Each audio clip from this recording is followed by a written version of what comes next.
5 வருஷம் 10 வருஷம் ஆண்டவரை ஏற்று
ஆமென். கைகளை உயர்த்தி ஹalleluya. நான் ஆவிக்குரிய கண்ணோட்டத்தோடு பேசுகிறேன். இந்த சரித்திரம் பேக்ரவுண்ட்லாம் ஒன்றும் தெரியாது எனக்கு. கர்த்தர் என்ன காட்டி தராரோ அதை உங்கள்கிட்ட சொல்லிட்டு இருக்கிறேன்.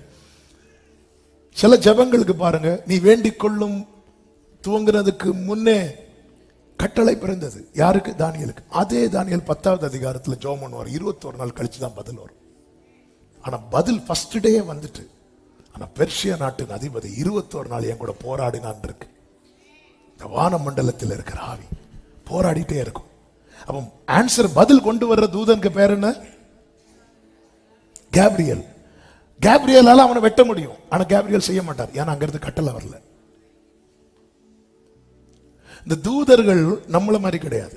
நம்ம என்ன எள்ளுன்னா எண்ணெய் அனுப்போம், அவங்க எள்ளுன்னா எள்ளுதான் அனுப்பாங்க. நம்ம எள்ளுன்னா நாங்க எண்ணெய் அனுப்போம். எதுக்கு? மட்டும் எள்ளு தானே கேட்டாங்க. முடியலன்னா விட்டுரு.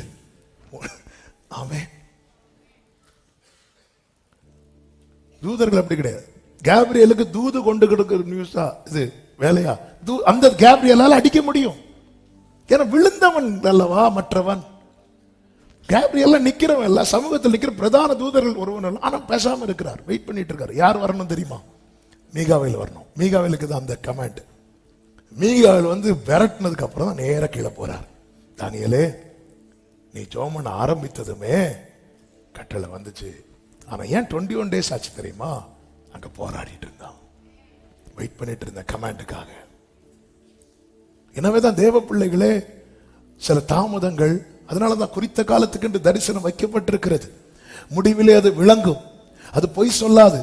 அது தாமதித்தாலும் நீ அதற்கு காத்திரு. சிவந்த சமுத்திரத்துக்கு முன்னே மோசே சும்மா இப்படி கையை நீட்டினார், அவ்வளவுதான், சமுத்திரம் பிளந்தது. ஆனா அமலேக்கியரை அடிக்கிறதுக்கு கையை உயர்த்தி வச்சுட்டே இருக்கணும்.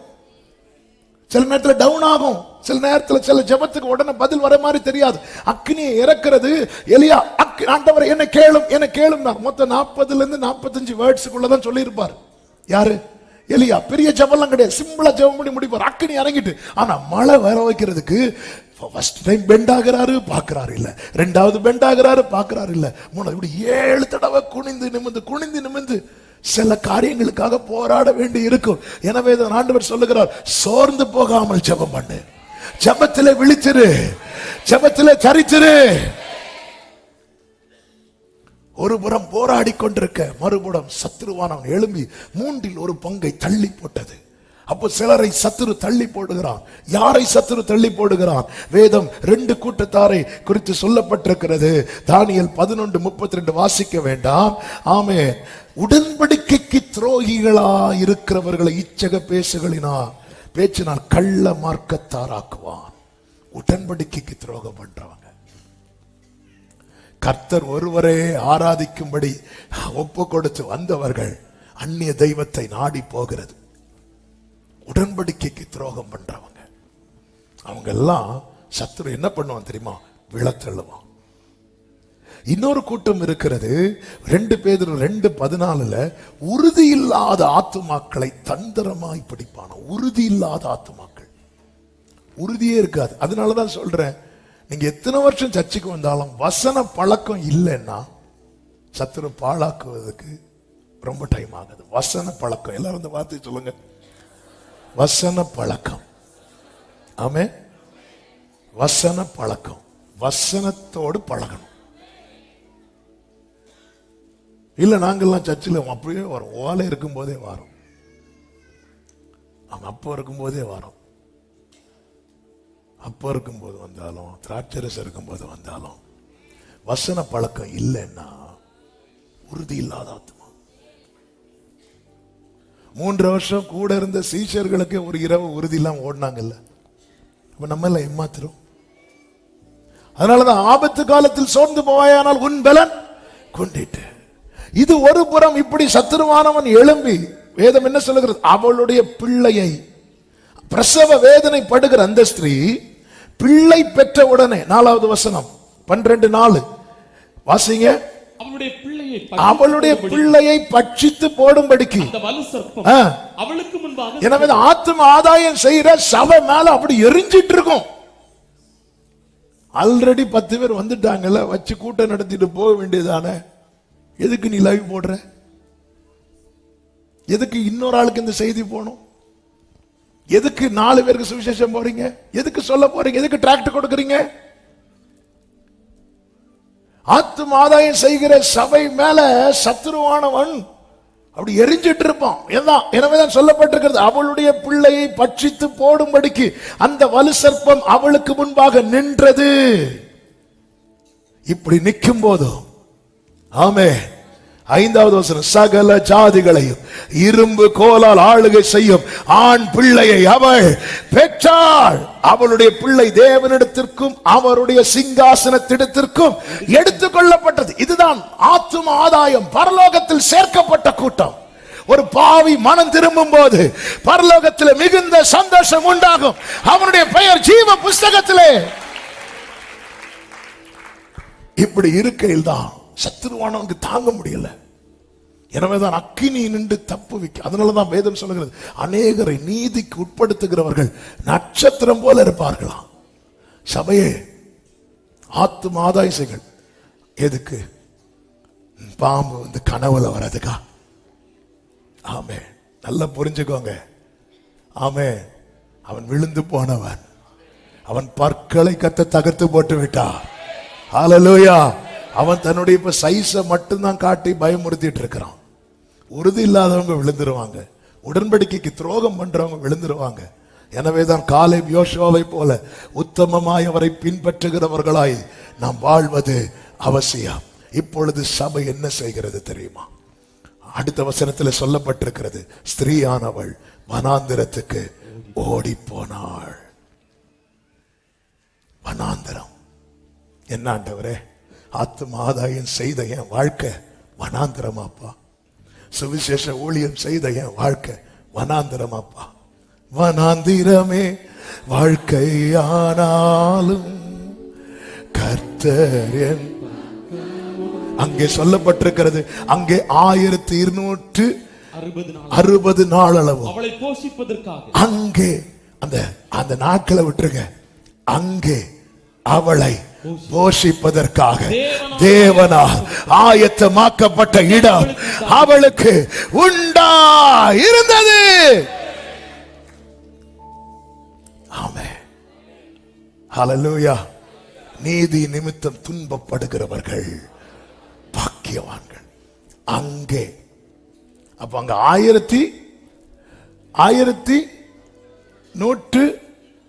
1260 நாளுன்னா வனாந்திரம் பெர்மனன்ட் கிடையாது, கொஞ்ச நாட்கள் தான். எனவேதான் 1 பேதுரு 1:6 சொல்லப்பட்டிருக்கிறது, கொஞ்ச காலம் பலவித பாடுகள். ஆனாலும் கர்த்தர் விட்டார் நினைக்கிறீங்க, அங்கே அவளை போஷிப்பதற்காக. சிலர் வாழ்க்கையில நீ எழும்பிட்டேன்னா உன் மூலம் அநேக ஆத்துமாக்கள் பெற போகிறார்கள், பெற பண்ணப்பட போகிறார்கள். எனவே வலு சர்ப்பம் வாழ்க்கையில போராடி இன்னைக்கு உன் வாழ்க்கை வனாந்தரமான நிலையில் இருக்கிறது. ஆனால் அதை குறித்து நீ கலங்காதே. உன்னை போஷிக்கவில்லையோ, உன்னை காப்பாற்றவில்லையோ, உன்னை நடத்தவில்லையோ, அங்கே தேவனால் ஆயத்தமாக்கப்பட்ட இடம் உண்டாயிருந்தது. எப்பொழுது சபை வனாந்திரத்துல அந்த கஷ்டம், அந்த நெருக்கம், அந்த துன்பம், அந்த உபத்திரவம் என்கிற நிலையில் வந்ததோ, அடுத்த வசனத்தில் சொல்லப்பட்டிருக்கிறது, வானத்தில் யுத்தம் உண்டாயிற்று. கைகளை உயர்த்தி ஆமேன் சொல்லுங்க பார்க்கலாம். உன் வாழ்க்கையில உன்னை சத்துரு வனாந்திரத்துக்கு துரத்தும் போது உன் கதை முடிஞ்சிட்டு அவன் நினைக்கிறான். ஆனா நீ வனாந்திரத்தில் இருக்கும் போது வானத்துல யுத்தம். ஆமே, நீ வனாந்திரத்தில் இருக்கும் போது வானத்துல யுத்தம். வானத்துல யுத்தம் உண்டாயிற்று. மீகாவேலும் அவனை சேர்ந்த தூதர்களும் வலு சர்ப்பத்தோடு யுத்தம் பண்ணினார்கள். வலு சர்ப்பமும் அதை சேர்ந்த தூதரும் யுத்தம் பண்ணியும் ஜெயம் கொள்ள நல்ல கையை தட்டி ஆமென் ஆமென். ஜெயம் கொள்ளவில்லை. அடுத்த வசனத்திலே சொல்லப்பட்டிருக்கிறது, வானத்தில் அவர்கள் இருந்த இடமும் காணப்படாமற் போயிற்று. அவர்கள் இருந்த இடம். ஆமென். சபையே ஆமென். உயிர் மீட்சி அடையுங்கள். ஒன்ன நீ இருக்கிற இடத்திலிருந்து துரத்துனா பாரு, அவன் இருந்த இடமே இல்லாதபடிக்கு, அவனுடைய அட்ரஸே இல்லாதபடிக்கு கர்த்தர் யுத்தம் பண்ணுகிறார். நல்ல கையை தட்டி, நீ இருக்கிற இடம் தெரியாம நல்ல கைகளை தட்டி, வானத்தில் யுத்தம் உண்டாயிற்று. ஆமென் சொல்லுங்க பார்க்கலாம். ஹalleluya. அந்த யுத்தத்துல தான் கீழே விழுந்தான் என்று சொல்லப்பட்டிருக்கிறது. இது எப்படி சாத்தியமாயிற்று? அதுதான் 11வது வசனம்.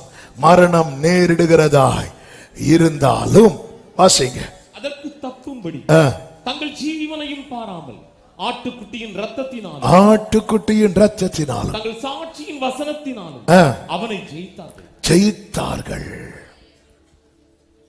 விட்டுறக்கூடாது, நிக்கணும். என்ன வந்தாலும் நம்புவே என்னே சமீபரை, யார் கைவிட்டாலும் எனது அகல ஆள எவ்வளவு அன்பு கூர்ந்தா. நம்பிக்கையோடு வலது கரத்தை உயர்த்தி, என்ன துன்பங்கள் வந்தாலும் அவர் என்னை. சபையே, கொஞ்சம் கஷ்டம், கொஞ்சம் வனாந்திரம், ஆனாலும் போஷிக்கிறாரா? ஆமே, என் வாழ்க்கை வனாந்திரம் தான். தீமை செய்து பாட அனுபவிக்கிறவர்களை குறித்தல்ல இங்க நான் சொல்லிக் கொண்டிருப்பது, நன்மை செய்து நீங்க பைபிள் கையில் எடுத்ததுனால, நீங்க முழங்கால முடக்கினதுனால, அந்நிய தெய்வத்துக்கு முன்னாக நீங்கள் வணங்காம ஜீவனுள்ள தேவனை நோக்கி பார்த்ததுனால இன்னைக்கு உங்கள் இருப்பிடம் வனாந்திரமா இருக்கிறது. ஆமே, ஹல்லேலூயா. சத்துரு சிரிக்கிறான், கவலைப்படாதீங்க, வானத்துல யுத்தம் நடக்கும். அவனை இருக்கிற இடம் தெரியாமாக்குவார்.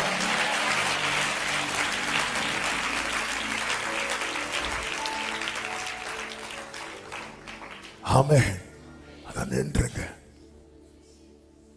கொஞ்ச காலம் இயேசுவுக்காக கஷ்டப்பாடு.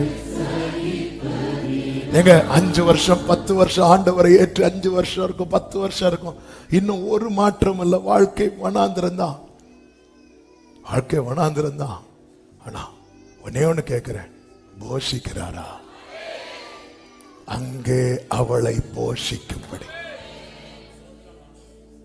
போஷிக்கிறாரா? போஷிக்கிறாரா? போஷிக்கிறாரா? கொஞ்சம் வெயிட் பண்ணு.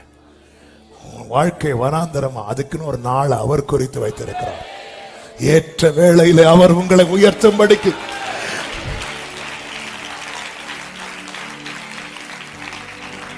ஆமென், ஹல்லேலூயா, ஹல்லேலூயா, ஆமென் சொல்லுங்க பார்க்கலாம். இப்போ வனாந்திரமான வாழ்க்கையை பார்த்து சிரித்து கொண்டிருக்கும் போது எங்க அடி விழுந்துன்னு தெரியல. சாத்தானும் அவன் கூட்டமும் யுத்தம் பண்ணியும் அவங்களால ஜெயிக்க முடியல. அப்ப இன்னைக்கு சத்துருவின் கை ஓங்கினது போல இருக்க காரணம் என்ன தெரியுமா? இன்னும் என்ன நடக்கல? யுத்தம் நடக்கல. ஆனா கர்த்தருக்காக நீங்க நிக்கிறது உறுதினா இயேசுவின் நாமத்துல சபையே இதை கேள். உனக்காக கர்த்தர் தம்முடைய தூதர் சேனை அனுப்புவார். எனவே அவன் தள்ளப்பட்டார்கள் என்று சொல்லப்பட்டிருக்கிறது. 9வது வசனம், உலகம் அனைத்தையும் மோசம் போக்குகிற பிசாசு என்றும் சாத்தான் என்றும் சொல்லப்பட்ட பழைய பாம்பாகிய பெரிய வலு சர்ப்பம் தள்ளப்பட்டது. அது பூமியிலே விழ தள்ளப்பட்டது. அதனோட கூட அதை சேர்ந்த தூதரும் தள்ளப்பட்டார்கள். அப்பொழுது வானத்திலே ஒரு பெரிய சத்தம் உண்டாயிற்று. 8வது வசனத்திலே என்ன சொல்லப்பட்டிருக்கிறது? வானத்தில் அவர்கள் இருந்த இடம் காணப்படாமல் போயிட்டு. இப்போ அவங்க இல்ல. இனி 9வது வசனம் 10வது வசனத்தில் என்ன சொல்லப்பட்டிருக்கிறது? ஒரு பெரிய சத்தம் உண்டாயிற்று. அப்ப நம்முடைய வாழ்க்கையிலே கர்த்தருடைய சத்தம் தொனிக்கப்பட வேண்டுமானால் நம்முடைய வாழ்க்கையில பிசாசுக்கு இடம் இருக்க கூடாது. ஆண்டவரே, அப்ப ஏன் ஆண்டவர் இவ்வளவு நாள் அவனை விட்டீங்க? ஆண்டவர் சொல்றார், நீ நிக்கலடாங்கிறார். ஆண்டவர் சில காரியத்தை அப்படிதான் செட் பண்ணி வைத்திருக்கிறார். இந்த கல்லின் மேல் என் சபையை கட்டுவேன், பாதாளத்தின் வாசல்கள். பாதாளத்தின் வாசல்கள். அப்ப பாதாளத்துக்கு எத்தனை டோர் உண்டு? நிறைய டோர் உண்டு. பரலோகத்துக்கு எத்தனை டோர் உண்டு? ஒரே டோர். அந்த டோருக்கு நேம் என்ன? Jesus Christ. எனவேதான் எப்படி வாழ்ந்தாலும் பரலோகம் போயிடலாம், போக முடியாது. எப்படி வாழ்ந்தாலும் பாதாளம் போயிடலாம். ஆனா பரலோகத்துக்கு போகணும்னா நானே வாசல், நானே வாசல் என்று இயேசு சொல்லி இருக்கிறார். இப்ப தள்ளப்பட்ட சத்துரு, எப்ப சத்துரு தள்ளப்பட்டானோ அவனுக்கு தெரிஞ்சிட்டு இன்னும் கொஞ்ச காலம் தான். எனவே தன் கொஞ்ச காலத்தில் அவன் என்ன செய்கிறான் என்றால் 13வது வசனம், வலு சர்ப்பமானது தன் பூமியிலே தள்ளப்பட்டதை அறிந்து அந்த ஆண் பிள்ளையை பெற்ற ஸ்திரீயை துன்பப்படுத்தினது. ஆனாலும் கர்த்தர் கைவிடவில்லை. 14வது வசனம், ஸ்திரீயானவள் அந்த பாம்பின் முகத்துக்கு விலகி ஒரு காலமும் காலங்களும் அரை காலமுமாக போஷிக்கப்படத்தக்கதாய் வனாந்திரத்தில் உள்ள தன் இடத்திற்கு பறந்து போகும்படி பெருங்கழகின் 2 சிறகுகள் அவளுக்கு கொடுக்கப்பட்டது. என்ன இதன் அர்த்தம்? கர்த்தருக்கு காத்திருக்கிறவர்கள் புது பலனை அடைந்து செட்டைகளை விரித்து உயர எழும்புவார்கள். அவர்கள் ஓடினால் இளைப்படையார்கள். அவன் டார்கெட் யாரு தெரியுமா? ஏன் டார்கெட் ரொம்ப பண்றான் பாத்தீங்களா? அவங்கள அவ்வளவு கோவம் உங்க மேல. அப்போ அவன் கோபம் வந்துடக்கூடாது. நீ ஒரு பக்கம் அவன் கோபத்தை விடுங்க, இன்னொரு பக்கம் அவர் தருகிற சிறகு. ஹல்லேலூயா. சாரல் நவரோஜி அம்மா அழகா பாடி இருக்கிறாங்கல்ல, பறந்து புறா போல் சிறகடித்தே பாடி சென்றோ நான் இளை பாருவே. பறந்து புறா போல் சிறகடித்து பாடி சென்றோ நான் இளை பாருவே. பரலோக வாசல் பரமசியோனே பூரித்து என்னை வரவேற்குமே. ஏன்னா அவனுடைய பாருங்க, இந்த பறவை பார்த்துருக்கீங்களா? பிடிக்க கிட்ட போனதும் டப்புன்னு அடிச்சுட்டு போயிடும். அப்படிதான் சபையை கர்த்தர் காக்கிறார். மரணத்துக்கும் எனக்கும் ஒரு அடி தூரம் மட்டும் இருந்தது.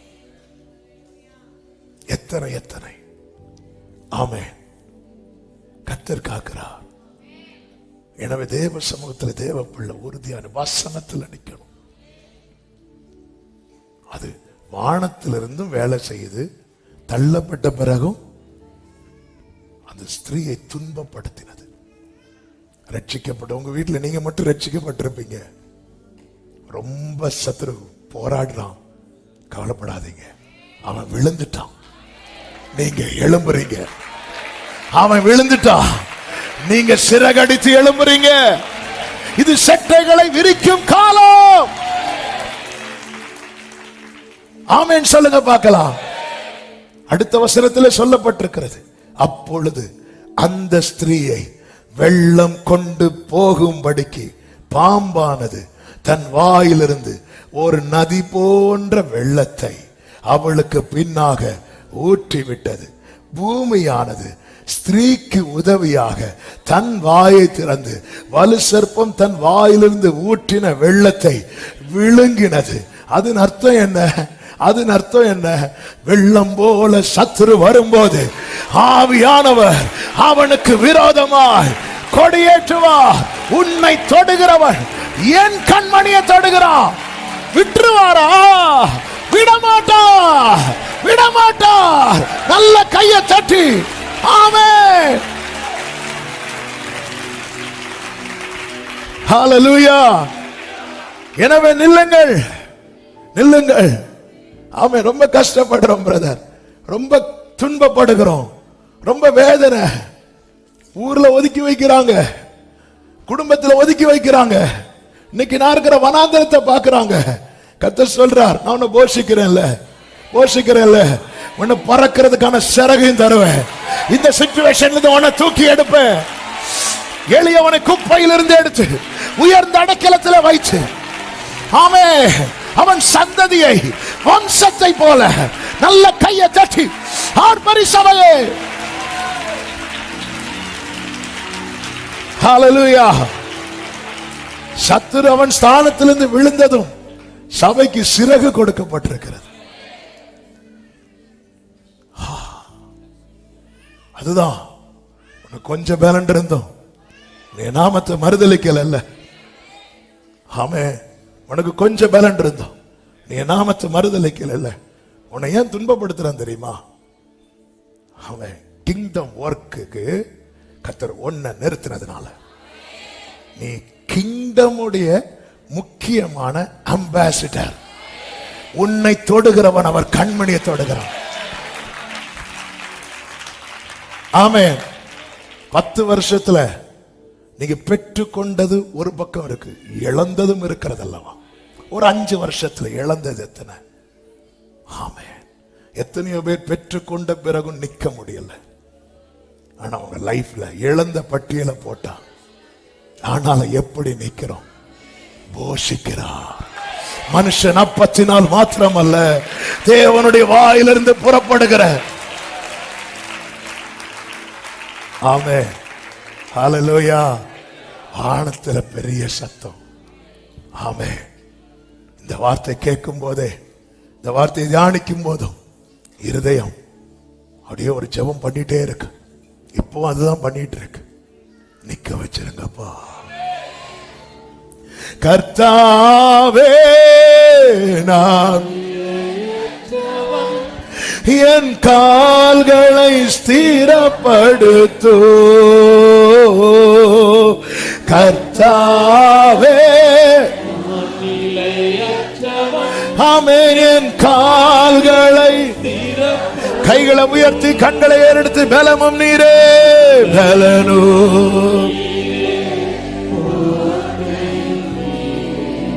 உம்மை தேடுகிறேன். என் பலனோ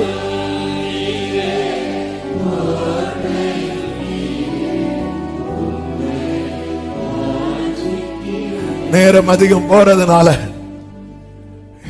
இப்படி துன்பப்படுத்தப்பட்டவன் தான் யோபு. யோபு எப்படியெல்லாம் நின்னா, 5 காரியத்தை வேகமா சொல்லி நான் ஜெபிக்கிறேன். யோபு துன்பப்படுத்தப்பட்டது நமக்கு தெரியும். அந்த அளவுக்கு உபத்திரவம், சாத்தானுக்கு நிக்க முடியல. அவன் போய் நிக்கிறான். ஆனா ஒன்றை நான் ஆரம்பத்தில் சொல்றேன், அந்த உபத்திரவத்துல யோபு நின்னுட்டார். அதனால 42வது அதிகாரம் வரும்போது சாத்தான் ஒருத்தன் அந்த ஏரியால பார்க்க முடியாது. கர்த்தர் தந்த வார்த்தை சும்மா கிடையாதுங்க. உன்னோடு போராடினவர்களை நீ தேடியும்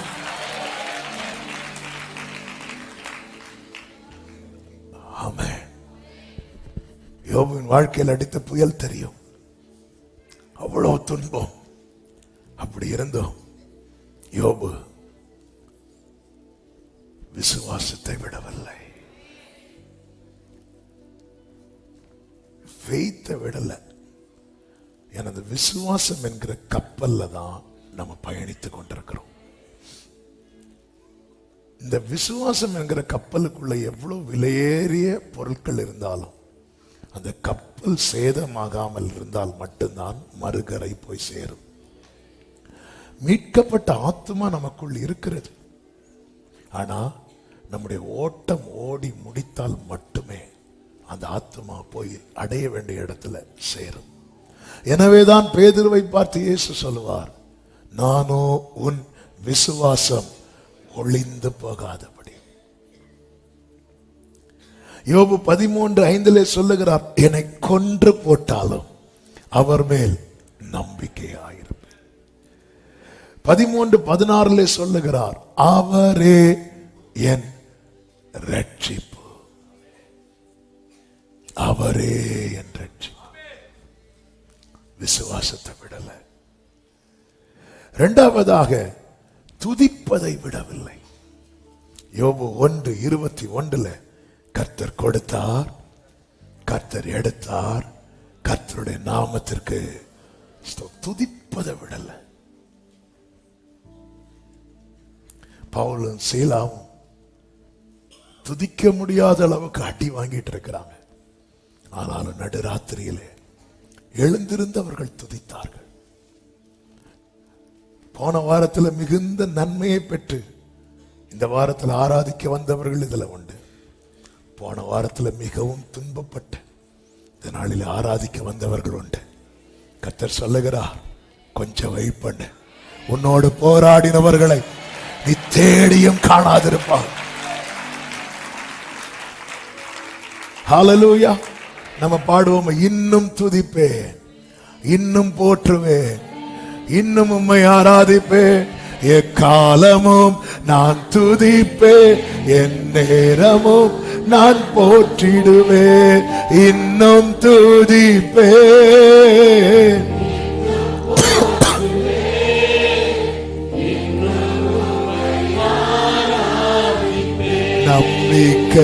நம்பிக்கையாவுமை இழந்தாலோ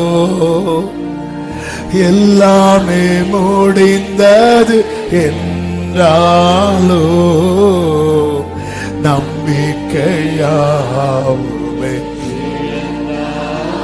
எல்லாமே முடிந்தது என்றாலும் வலது கரத்தை உயர்த்தி எந்த கல்லறையின் கல்லை புரட்டிடுவே, சிறகுகளை அடித்து எழும்ப பண்ணுவார். எந்த கல்லறையின் கல்லை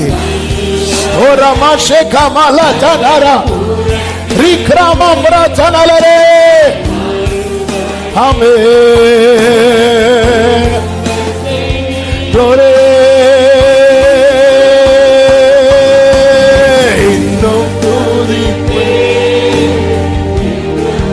இன்னும் உம்மை ஆராதிப்பேன். ஹல்லேலூயா. இன்னும்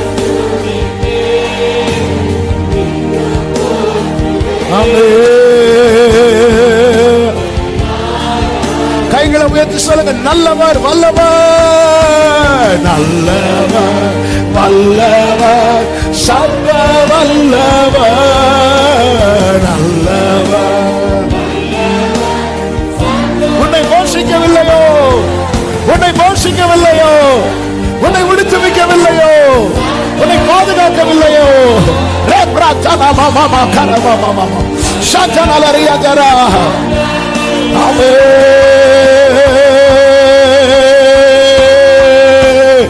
இன்னும் துதிப்பேன்.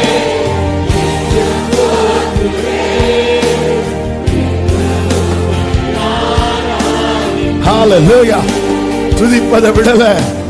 யோபு நிற்கிறாரு, யோபு நிற்கிறாரு, விசுவாசத்தை விடல, துதிப்பதை விடல, மூன்றாவது வசனத்தை விடல. அவர் சொல்றாரு, யோபு 23வது அதிகாரம் 12வது வசனம், அவர் உதடுகளின் கற்பனைகளை விட்டு நான் பின்வாங்குவதில்லை. அவருடைய வாயின் வார்த்தைகளை எனக்கு வேண்டிய ஆகாரத்தை பார்க்கலாம் அதிகம் அப்படி பிடிச்சிட்டு இருக்கிறார்.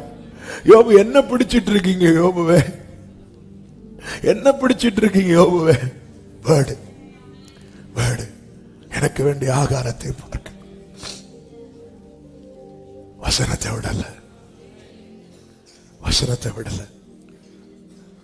ஆமென், ஹல்லேலூயா. வசனத்தை விடல. அவர் சொல்றாரு 6:24, எனக்கு உபதேசம் பண்ணுங்கள், நான் மௌனமா இருப்பேன். நான் எதிலே தவறினேனோ அதை எனக்கு தெரியப்படுத்துங்க. அதாவது நம்ம கொஞ்சம் டிஸ்டர்ப் ஆனாலே வசனம் கேட்கிற இன்ட்ரெஸ்ட் போயிரும்ல. ஆனா இவர் எல்லாமே எழுந்து உயிர் மட்டும் இருக்கு. எனக்கு எனக்கு எனக்கு என்கிட்ட உபதேசம் பண்ணுங்க, நான் மௌனமா இருப்பேன். நான் எதிலே தவறினேனோ அதை எனக்கு சொல்லுங்க.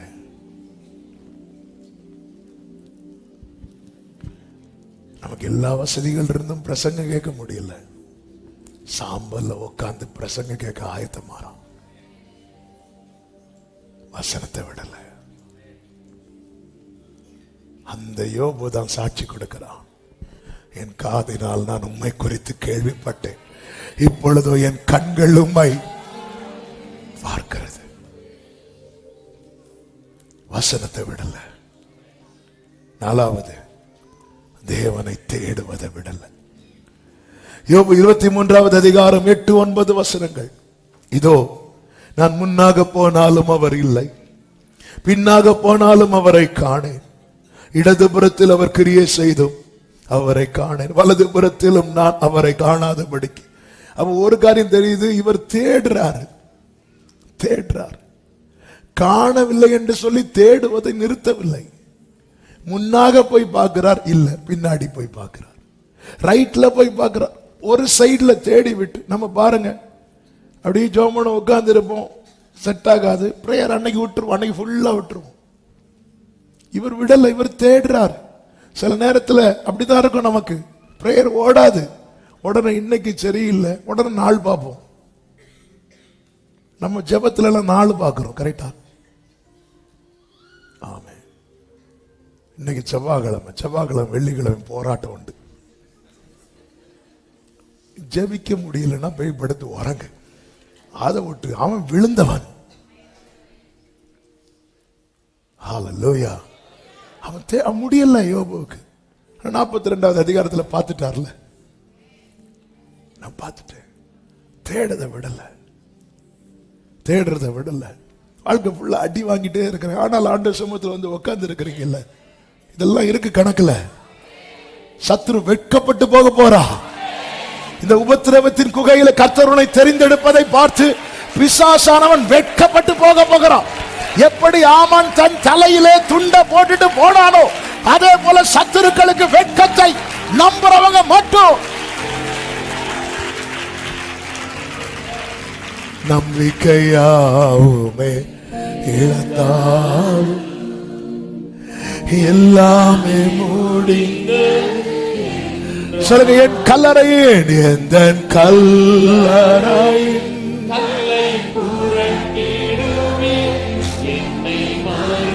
ஹல்லேலூயா, ஹல்லேலூயா, ஹல்லேலூயா. தேடுறதை விடாதீங்க. அதிகாலையில் என்னை தேடுகிறவன் என்னை கண்டடைவான். அதிகாலையில் என்னை தேடுகிறது என்றால் என்ன அர்த்தம்? ஒன்று, அதிகாலையில் தேடுறது நமக்கு எழுத்தின்படி தெரியும். இன்னொன்று என்ன தெரியுமா? தன் வாழ்க்கையில ஃபர்ஸ்ட் நான் தான் என்ன தேடுறான் தெரியுமா? அவனுக்கு தான் நான் என்ன காட்டுவேன். அதிகாலையில் நம்ம எழுத்ததும் ஃபர்ஸ்ட் எதை தேடுறோம்? அதான் அதிகாலையில் தேடுறோம். அவன் எல்லாத்துக்கும் என்னதான் தேடுறான்? அவனுக்கு பசிக்கும் என்னதான் தேடுறான்? பிள்ளைக்கு ஃபீஸ் கட்டுறதுக்கு என்னதான் தேடுறான்? தனிமையா ஃபீல் ஆகும் போது என்னதான் தேடுறான்? சந்தோஷப்படும் போது என்னதான் தேடுறான்? அவனுக்கு நான் என்னை காண்பிப்பேன். நீங்கள் முழு இருதயத்தோடு அவரை தேடுவீர்களே, ஆனால் நீங்கள் தேடுகையில் கண்டடைவீர்கள். ஹல்லேலூயா. தேடுறதை விடல, 5 ஜெபத்தை விடல. அவ்வளவு கஷ்டத்திலையும் யோபு தன் சிநேகிதர்களுக்காக வேண்டுதல் செய்கிறான். ஜெபத்தை விடல, ஜெபத்தை விடல. இந்த யோபுவின் வாழ்க்கையில கர்த்தர் செய்த செயல்கள், சாத்தான் அதுக்கப்புறம் வந்து நிக்கவே இல்லை. 1வது அதிகாரத்துல வந்து நிக்கிறான், 2வது அதிகாரத்துல வந்து நிக்கிறான். ஏன் அதுக்கப்புறம் நிக்கல சாத்தான்? கேவலம். பக்கத்துல பார்த்து சொல்லுங்க, சாத்தான் அசிங்கப்படுத்தணும். அதுக்கப்புறம் அழிக்கலாம். நம்ம எடுத்ததுமே முதல்ல அவனை அசிங்கப்படுத்தணும்.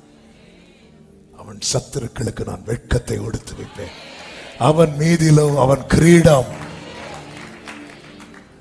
வலு சர்ப்பத்தை கடைசியில் ஆண்டவர் கொண்டு போடுறதை வெளிப்படுத்தின விசேஷத்துல பார்க்கிறோம். ஆனா அதுக்கு முன்னாடி அது யாரை துன்பப்படுச்சா அதுக்கு முன்னாடி அந்த சர்ப்பம் விழணும். ஆமா, முதல்ல வெட்கத்தோடு திரும்பணும், அதுக்கப்புறம் தான் தூக்கு. அதே போலதான் உன்னை வேதனைப்படுத்தி சிரித்த சத்துரு முன்னாடி வெட்கப்படணும். சத்துருக்களுக்கு முன்பாக பந்தியை ஆயத்தப்படுத்தி தலையை எண்ணெயால் அபிஷேகம் பண்ணி பாத்திரம் நிரம்பி வழிய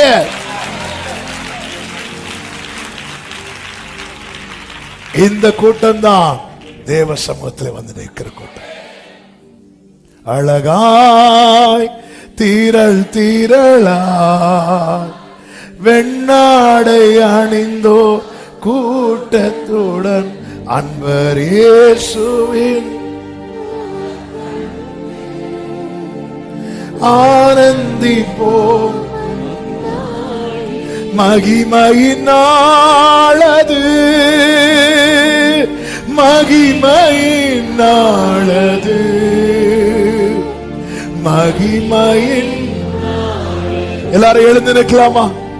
நம்பிக்கையோடு விசுவாசத்தோடு இந்த பாடலை பாடி. ஹல்லேலூயா. அழகாய் திரள் திரளாய் வெண்ணாடை அணிந்தோர் கூட்டத்துடன். சபையை ஒன்றை மட்டும் புரிந்து கொள்ளுங்க. உங்க கையில கொடுக்கப்பட்ட இந்த பைபிள் இருக்குல்ல, ஆமா, இதுதான் அஸ்திபாரம். பிடிச்சிருங்க, விட்டுறாதீங்க, உதாசீனப்படுத்திடாதீங்க. போனை ரொம்ப நம்ம போன்ல நம்ம கை வந்து எல்லா இடமும் பட்டிருக்கும்.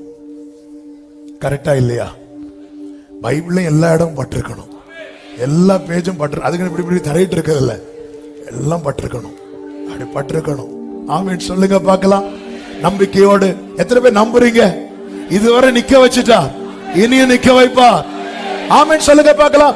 அழகாய் தீரள் தீரளாய் வெண்ணாடை அணிந்தோ கூட்டத்துடன் அன்பர் இயேசுவின் முகம் கண்டு ஆனந்திப்போம். ஆமென். அழகாய் நல்ல கையை தட்டி வெண்ணாடை அணிந்தோ அன்பர் இயேசுவின் ஆனந்திப்போம். ஆமென். மகிமையினாளது, ஆமென். மகிமையினாளது, மகிமையினாளது. சகரமமலதனரே. ஆமென். மகிமையினாளது. இயேசுவின் இரத்தத்தினாலே மாபெரும் மீட்பை அடைந்தோம். இயேசுவின் ஆமென். மாபெரும் வெண்ணாடையை தரித்துக் கொண்டு ஆர்ப்பரிப்போம் அந்த நாளினிலே. வெண்ணாடையை அந்த நாளினிலே மறுகரையில் மன்னன் மாளிகையில் மகிழ்வுடனே நாம் சேர்ந்திடுவோம். மறுகரையில் ஆமென். அழகாய் அழகாய் திரள் திரளாய் வெண்ணாடை அணிந்தோர் கூட்டத்துடன் அன்பரேசுவின் முகம் கண்டு மகிமையினாலது மகிமையினாலது சகமம்ரே மகிமையினாலது மகிமையின் பெயர்கள் எழுதப்பட்டோர் பெயர்கள் எழுதப்பட்டோர் புண்ணிய தேசம் காண்பார் பெயர்கள் எழுதப்பட்டோர் புண்ணிய ஆமென். அங்கே ஒரு glory பாதையுண்டு தூயர்கள் அதிலே நடந்து செல்வார்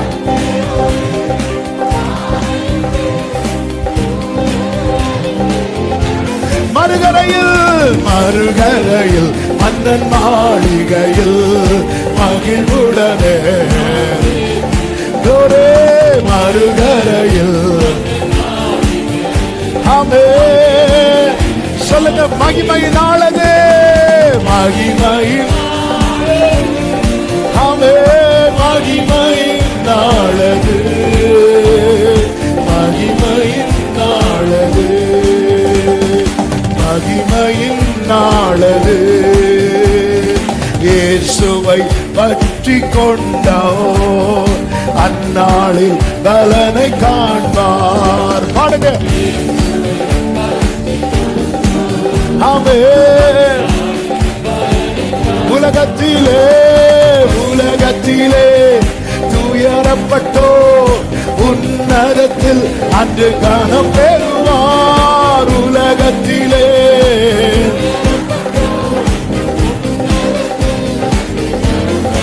ஆமென். மறுகரையில் மன்னன் மாளிகையில் மகிழ்வுடனே ஹல்லேலூயா. மறுகரையில் மகிழ்வுடனே அழகாய் அழகாய் தீரல் திரளாய் வெண்ணாடை அணிந்தோர் கூட்டத்துடன் அன்பரேசுவின் ஆனந்திப்போம். மகிமையினாலது மகிமையினாலது ஆமென். மகிமையின் மகிமையின் மகிமையின் மகிமையினாலது மகிமையின் மகிமையினாலது மகிமையினாலது ஆமென். மகிமையின் நல்ல கைகளை தட்டி நல்ல கைகளை தட்டி ஹல்லேலூயா. இயேசுவின் இரத்தத்தினாலே மாபெரும் மீட்பை அடைந்திருக்கிறோம். இந்த கொஞ்ச காலம் தரித்து நில், திடன் கொண்டு நில். கர்த்தர் யுத்தத்தில் வல்லவர். ஆமென் ஆமென் ஆமென் ஆமென். அப்படியே வலது கரத்தை உயர்த்தி இடது கரத்தை இருதயத்தில் வைத்து விசுவாசத்தை விட்டுறக்கூடாது, துதிக்கிறத விட்டுறக்கூடாது, வசனத்தை விட்டுறக்கூடாது, ஜெபத்தை விட்டுறக்கூடாது, உங்களை தேடுறதை விட்டுறக்கூடாது. நிக்க வச்சிருங்கப்பா, நிக்க வச்சிருங்கப்பா. உம்மை நம்பி நடக்கிறேன் தகப்பனே, உங்க பாதை நீங்க பிடிச்சிடுங்க,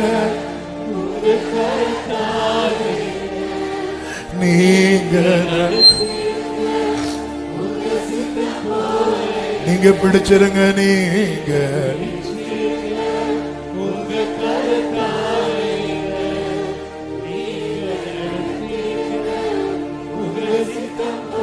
பரிசுத்த பிதாவே, நல்ல தகப்பனே, நன்றியோடு துதிக்கிறோம், ஸ்தோத்திரிக்கிறோம்.